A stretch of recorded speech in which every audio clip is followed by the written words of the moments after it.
कि वो भारी इसलिए नजर आ रही है क्योंकि जनता सड़क पर नहीं उतर रही, इकट्ठे होकर नहीं उतर। जनता सड़क पर कैसे उतर रही है कि कहीं पर जो छात्र हैं, जो बेरोजगार नौजवान हैं, उनका आंदोलन चल रहा, वो अकेले लड़ रहे हैं। जो किसान हैं, उनका आंदोलन चल रहा, पर वो अकेले लड़ रहे हैं।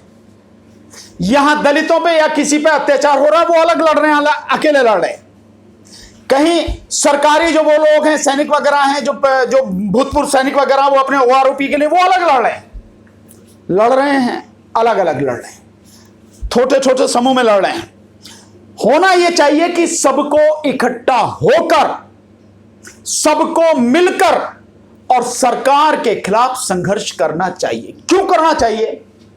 इस भाजपा सरकार ने, या यूं कहो कि मोदी सरकार ने इस देश का पूरी तरह से बेड़ागर्क कर दिया है, इस देश को पूरी तरह से तहस नहस कर दिया है, सारी अर्थव्यवस्था को धूल धूसरित कर दिया है, मिट्टी में मिला दिया है। और बेरोजगारी इस कदर इस सीमा पर है कि 25-30 करोड़ से ज्यादा लोग इस देश में आज की तारीख में बेरोजगार हैं।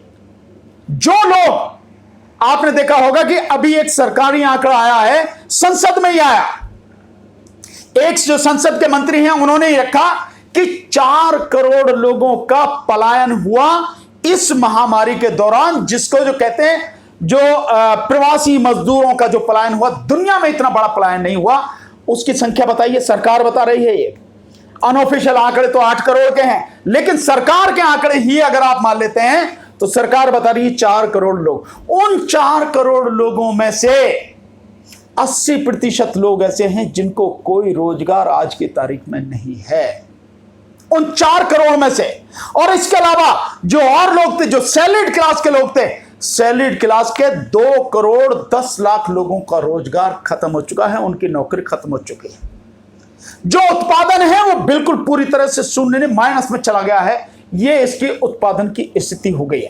तो अर्थव्यवस्था पूरी तरह से चौपट है, बेरोजगारी चरम पे है, और सरकार की तानाशाही और गुंडागर्दी पूरे चरम पर इस समय आपको दिख रही है। सरकार जो मनमारी, किसी की नहीं सुनती, कर रही है। किसानों के विषय में 3 कानून बनाए जिसका किसान लगातार विरोध कर रहे हैं। सरकार ने क्या किसानों से बात की? नहीं की। आप किसानों के पक्ष में बना रहे हैं तो आप किसानों से बात नहीं करेंगे, या आपके मन में मर्जी में जो आएगा कर देंगे? हाँ, आपने किया, आपकी मर्जी में आया। क्यों किया? क्योंकि वो किसानों के लिए नहीं है, नाम किसानों का है, लेकिन वो है नरेंद्र मोदी जी के जो उद्योगपति यार हैं 4-6, उनके, जिनके वो चौखट को चूमते हैं, उनके लिए बनाए गए वो कानून है, जिसके माध्यम से जो कालाबाजारी है उसकी खुली छूट दे दी गई है। अब खूब कालाबाजारी होगी और खूब महंगाई होगी, और जो किसानों की जमीन है उसको हड़पा जाएगा। उसके लिए सारा कानून, ये सब कुछ बनाया गया है।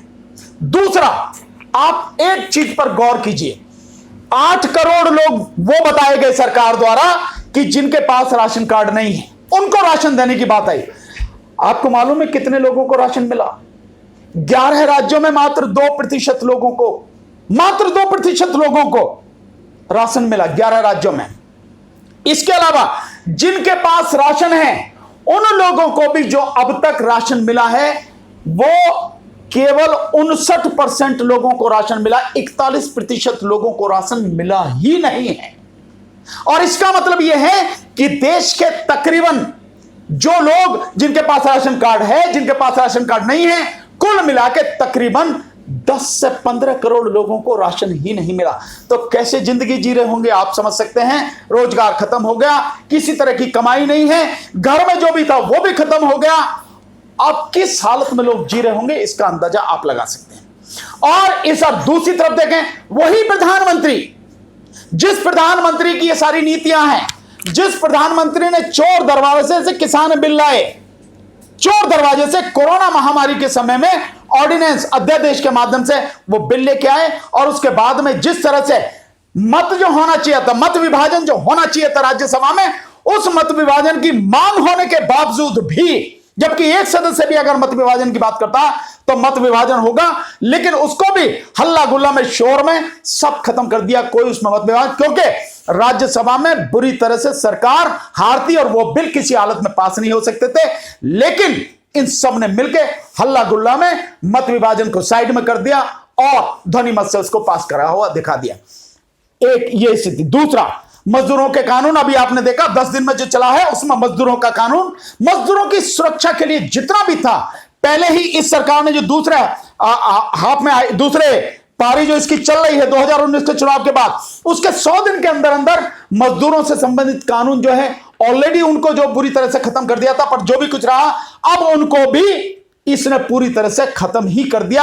आज की तारीख में जो अभी इस 10 दिन में आए हैं बिल, कई बिल जो है मजदूरों से जुड़े हुए और उद्योगों से जुड़े हैं, जिसमें कहा कि 300 तक मजदूर जिस फैक्ट्री में काम करते हैं उस फैक्ट्री मालिक की मर्जी है, जितनों को चाहे जब चाहे निकाल दे, जैसे चाहे करे, कितने घंटे काम ले, वो कोई हड़ताल नहीं कर सकते, किसी अदालत नहीं जा सकते, कुछ नहीं कर सकते।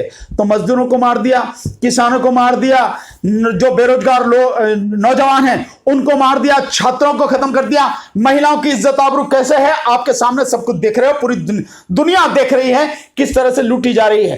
एक घटना हुई नहीं, जिस घटना के बाद में जो और भी घटना लगातार हो रही है। हर 3 मिनट में इस सरकार के राज में महिलाओं पर लगातार अत्याचार हो रहे हैं, सेक्सुअल असॉल्ट उनके ऊपर हो रहे हैं इस सरकार के राज में। किसानों की जो मौत है, जो किसानों की आत्महत्या है, वो दुगनी हो गई है, ये स्थिति है। और आज की तारीख में 381 लोग, एनसीआरबी का डाटा है, नेशनल क्राइम ब्यूरो का, 381 लोग प्रतिदिन आत्महत्या कर रहे हैं। ये इस मोदी सरकार का एक अचीवमेंट है, इनकी उपलब्धि है। और अब ये कैसी स्थिति में, इसको जरा समझ लें। ये सब कब है? जब 381 लोग आत्महत्या कर रहे हैं, लाखों लोग भूख से मर रहे हैं, करोड़ों लोगों की स्थिति यह है, लगभग 110 करोड़ लोग आज की तारीख में यह है जो 2 वक्त की रोटी के लिए मोहताज है। 80 करोड़ तो सरकारी कह रही है, वो तो सरकारी आंकड़े, पर मैं आपको एक्चुअल में जो स्थिति है 100 से लेकर 110 करोड़ लोगों की स्थिति है कि 2 वक्त की रोटी के लिए मोहताज है। बच्चे जो गरीब बच्चे हैं 80, आप ये समझिए कि उनकी पढ़ाई का कोई मतलब ही नहीं है। ये स्थिति आज की तारीख में। वहीं दूसरी तरफ आप देखेंगे प्रधानमंत्री पर जो होने वाला खर्च है, आप उसका देखें। प्रधानमंत्री ने पीएम केयर फंड बनाया, करोड़ों रुपया, अरबों खरबों रुपया इकट्ठा कर लिया। यहां तक कि जो सार्वजनिक क्षेत्र के उपक्रम हैं, 38 सार्वजनिक क्षेत्र के उपक्रम से गैर कानूनी, गैर संवैधानिक तरीके से 2105 करोड़ रुपए पीएम केयर फंड में ले लिए गए हैं। तो 10,000 करोड़ से कहीं ज्यादा पैसा उसमें इकट्ठा हो चुका है। चाइनीज कंपनी तक से, जो चाइना हमारे खिलाफ इस तरह की वो कर रहा है, उससे भी पैसा लिया गया है। यह प्रधानमंत्री केयर फंड की बात स्थिति है। दूसरा, प्रधानमंत्री की सुरक्षा पर कितना पैसा खर्च हो रहा है? 1 साल में 600 करोड़, पार्लियामेंट में बिल पास हुआ, 1 साल में 600 करोड़ प्रधानमंत्री की सुरक्षा के लिए। प्रधानमंत्री पर जो ऑफिशियल डाटा है, सरकारी आंकड़ा है, उसके हिसाब से 3 करोड़ 56 लाख रुपए प्रतिदिन विज्ञापन पर खर्च हो रहे हैं 2014 के बाद से, जब से सरकार आई है। 3 करोड़ 56 लाख। और वैसे जो आंकड़ा है, वो आंकड़ा यह है कि हर मिनट में 2 लाख रुपए प्रधानमंत्री के एडवर्टाइजमेंट पर, प्रधानमंत्री के विज्ञापन पर, जिस पर नरेंद्र मोदी जी का फोटो दिखाया जाता है, वो खर्च होते हैं। जो बजट के हिसाब से जो सरकारी आंकड़े, वो भी साथ में जो भिन्न भिन्न विभाग है सरकार के, उनके माध्यम से जो उनका एडवर्टाइजमेंट किया जा रहा है वो, और फिर जो पार्टी लेवल पर उनका प्रचार किया जा रहा, उसके हिसाब से 2 लाख रुपए प्रति मिनट के हिसाब से प्रधानमंत्री पर खर्चा हो रहा है। ऐसे देश में जहां इतनी भयानक स्थिति है, करोड़ों लोग भूखे मर रहे हैं, उस देश में करोड़ों लोगों को रोटी नहीं है, अनाज नहीं है। इसके अलावा अभी आप देखेंगे जो अमेरिका के राष्ट्रपति का एयरफोर्स 1 विमान होता है, उसी तरह की सुविधा से लैस, ऐसा ही उसको टक्कर देने वाला जहाज खरीदा गया। 2 जहाज खरीदे गए हैं। जहाज की कीमत है 1400 करोड़ रुपए जहाज की कीमत है, और उसको आधुनिक करने के लिए 8000 करोड़ से ज्यादा उस पर खर्च किए गए हैं, एक विमान पर। और इस तरह के 2 विमान लिए गए हैं, यानी एक विमान लगभग 10,000 करोड़ रुपए में पड़ रहा है। अब आप ये बताइए कि एक व्यक्ति के आने जाने के, क्या इससे पहले प्रधानमंत्री नहीं थे? वो कभी विदेश यात्रा में नहीं गए, वो कभी उन्होंने देश का काम नहीं किया। इस प्रधानमंत्री को ऐसी स्थिति में जहां लोग दाने दाने के लिए, पैसे पैसे के लिए मोहताज हैं, रोजगार के लिए मोहताज हैं, उस समय में इतना पैसा खर्च किया जा रहा है उसके अपने ऊपर कि मतलब जिसकी कोई दुनिया में शायद ही कोई मिसाल होगी, क्यों किया जा रहा है भाई?